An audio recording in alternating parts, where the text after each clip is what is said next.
anyway, so having stuff that's just out of your control is so hard, I think, for people like us because it brings up our trust issues, like our trust um that things are going to work out, that the people around us who see who we are and who see the value of us will respond.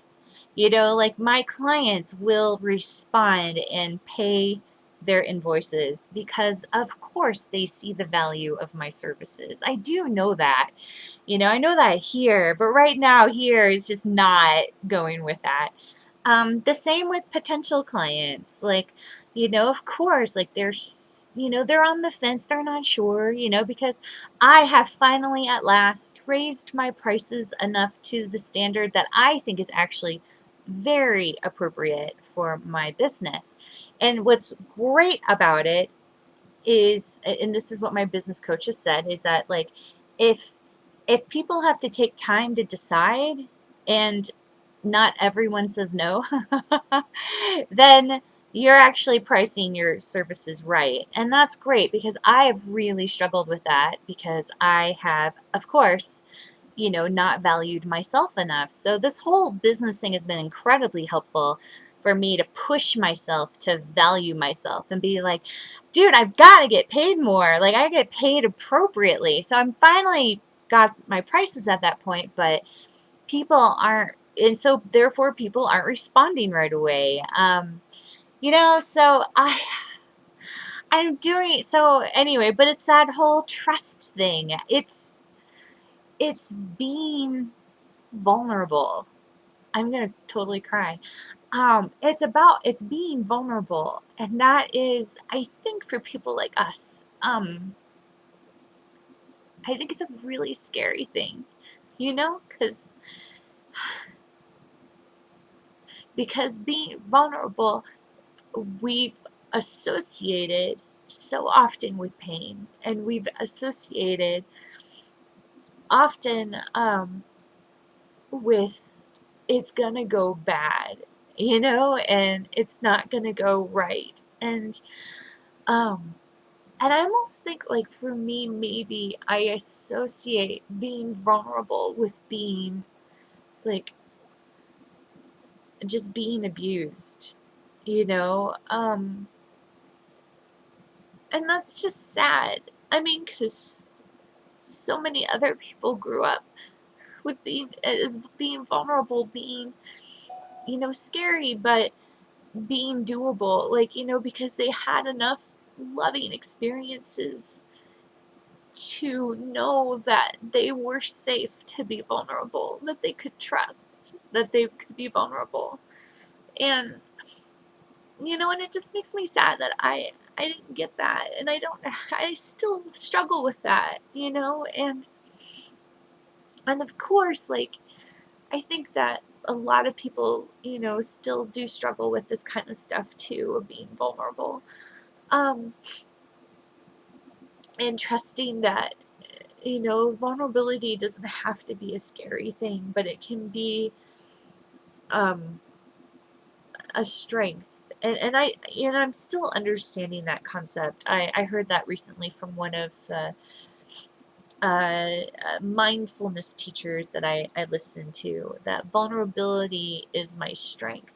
And I don't feel that right now for sure.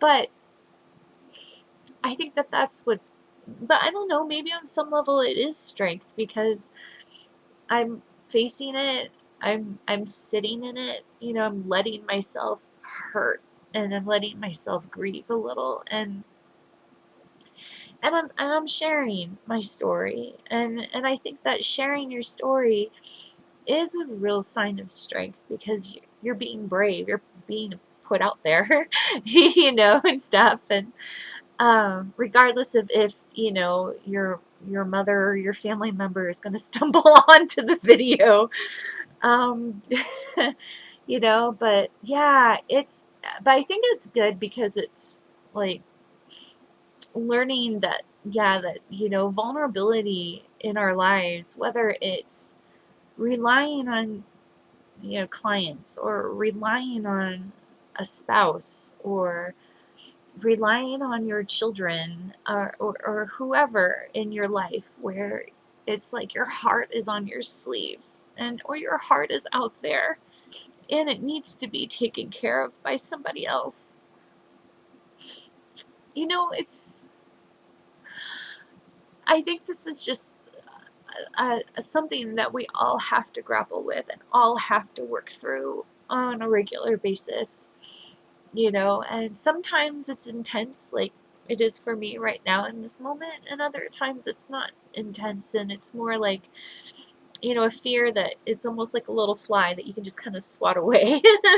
But I guess what's comforting is to know that, like, is that I'm not alone in this. Like, there's so many other people who feel and have these moments of just scared and just being really afraid,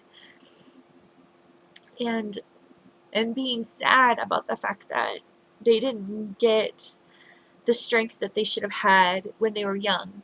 But of course, that doesn't mean that we can't build that strength within us now. And, I guess it is giving myself moments to just feel sad and to feel hurt and to feel this vulnerability, and how it feels like it's scary, but it's not that scary.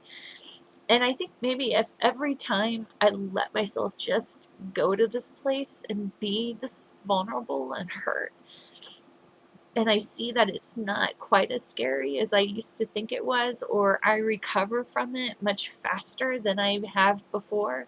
Like every little tiny step, or every little way that it gets a little bit better, like that is a triumph. Like I should celebrate and applaud that, like it really is. It's really like going to the gym after you haven't been forever, and your, muscles are struggling, and you're just in pain, and you're just like, "Oh my gosh, this is agony," but you have to celebrate the fact that you showed up, and maybe that's what I need to do today, is just celebrate the fact that I showed up for the pain, that I showed up and I didn't try to numb myself.